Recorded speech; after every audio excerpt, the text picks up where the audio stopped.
Le croyant avec le croyant est comme un bâtiment. Une partie soutient les autres. Les croyants avec les croyants sont comme un seul corps. Si vous avez mal à une partie de votre corps, tout le corps le ressentira. C'est ainsi que nous devons être avec nos frères. Les croyants avec les croyants sont comme deux mains. Ils se surveillent mutuellement. C'est le secret de la force des croyants autrefois et de leur faiblesse aujourd'hui, parce qu'ils étaient frères et s'aimaient.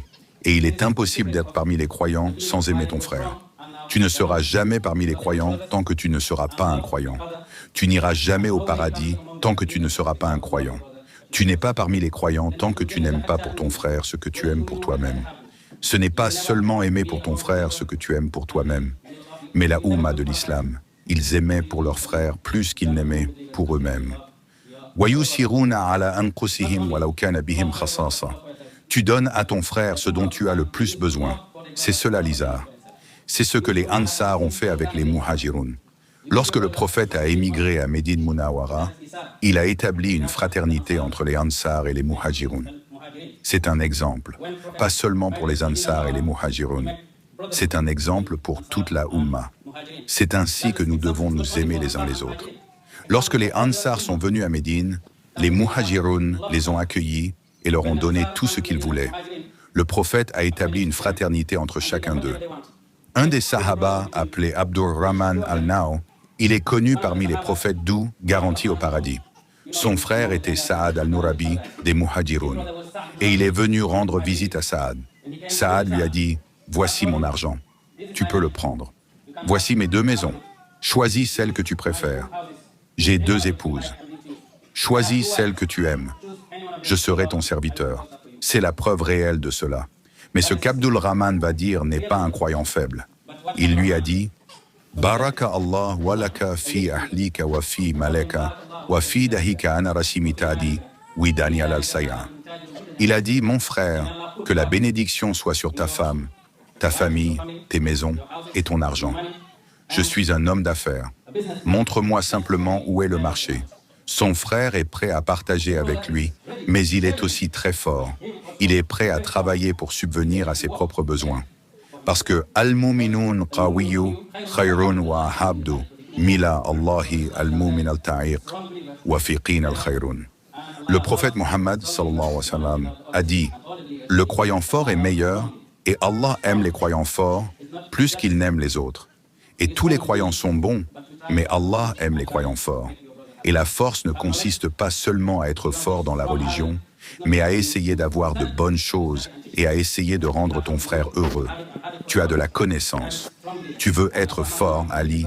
Il ne suffit pas d'étudier, mais étudie et enseigne. Si tu as quelque chose de bon, tu l'as et tu le partages avec tes frères. C'est cela la croyance forte. Et Abdurrahman ibn al-Aouf, il donne des exemples de croyances fortes. Mais ses frères lui montrent qu'ils sont prêts à partager tout. Et cela ne concerne pas seulement les biens matériels, mais ils s'enseignent aussi mutuellement de la même manière. Parce que le prophète Muhammad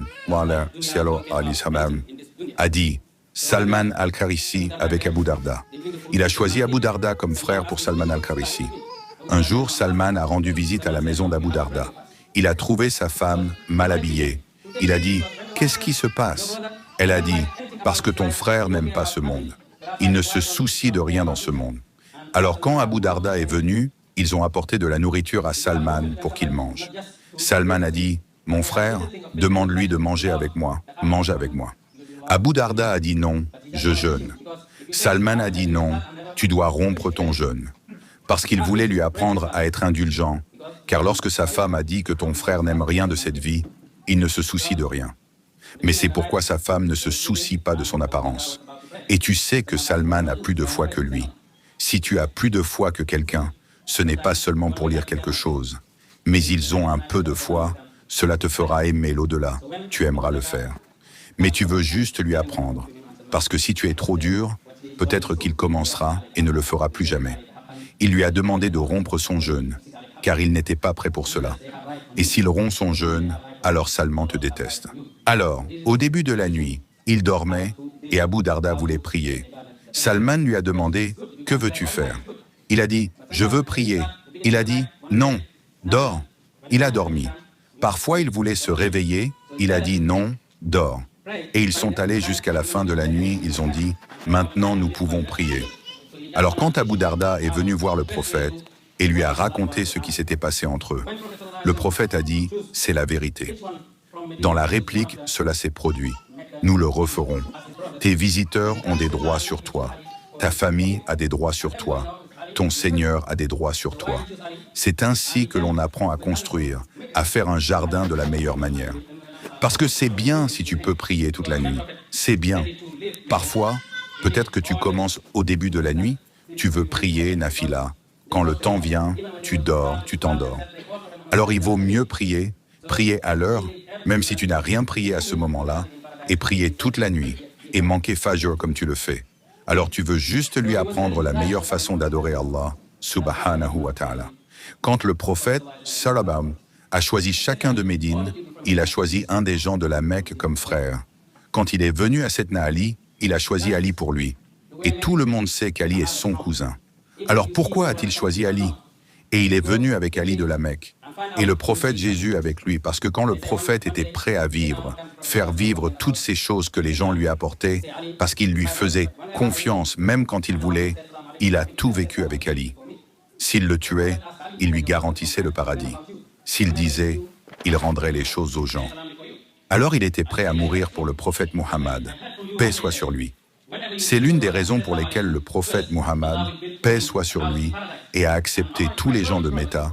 Il a choisi des gens de Virginie pour eux. C'est ainsi que j'ai rendu les Sahaba forts.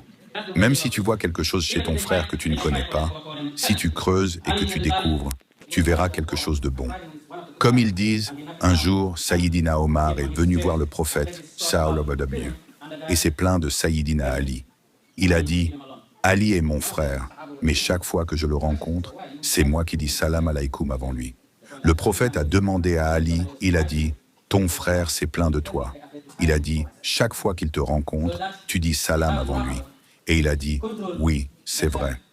Parce que je t'ai entendu dire un jour, chaque fois que tu rencontres ton frère et que tu dis salam alaykoum, Allah lui construira une maison au paradis. Et Omar est mon frère bien-aimé. Chaque fois que je le rencontre, je lui donne la chance de dire salam alaykoum avant moi, pour qu'Allah lui construise une maison au paradis. C'est ainsi qu'ils s'aiment. Même s'ils se battent, ils ne se battent pas pour eux-mêmes. Et il l'a frappé et s'est assis sur sa chaise et a pris son épée sur le point de le tuer. Et le gars le tue et Ali le laisse tranquille. Un des Sahaba regardait l'action, disant « Pourquoi tu… » au point que tu ne peux plus l'entendre de toute façon. Il a dit « Parce que je me battais pour l'amour d'Allah, mais quand il me tue, je dois me battre pour moi-même. » Alors ils ont murakabat, ils se contrôlent, ils observent leurs nerfs tout le temps. C'est pourquoi les bonnes personnes disent que même si tu essaies de faire quelque chose et que tu vois des nerfs impliqués, tu dois t'arrêter.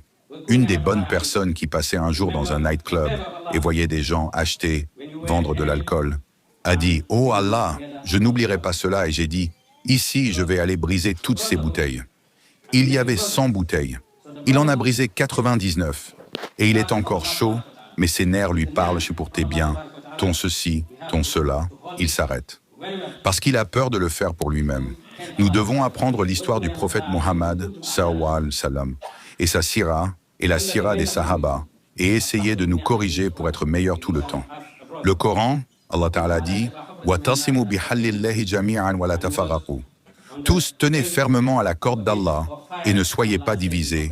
Rappelez-vous la faveur d'Allah lorsque vous étiez ennemis et qu'il vous a rassemblés et vous a aimés. Alors la fraternité. Et il fait des frères. Alors la fraternité est une grâce d'Allah. C'est une nima d'Allah. Nous devons la tenir très bien pour remercier Allah. Quand le Coran dit « Si vous êtes ennemis, vous êtes devenus frères » et il était au bord du feu et Allah l'en a sauvé. Alors Allah explique ce commandement pour que vous soyez guidés. Alors al-ni'ma, al-ukhawa et ni'ma. La fraternité est un cadeau d'Allah. Et voici un autre verset dans la sourate Al-Anfa. Allah rassemble et fait que les cœurs s'aiment entre les croyants. Et il a dit au prophète Muhammad, sallallahu alayhi wa sallam, si tu dépensais tout ce qui est sur terre pour les rassembler, tu ne pourrais pas. Tu dois remercier Dieu. Alors nous devons remercier Allah qui nous a fait.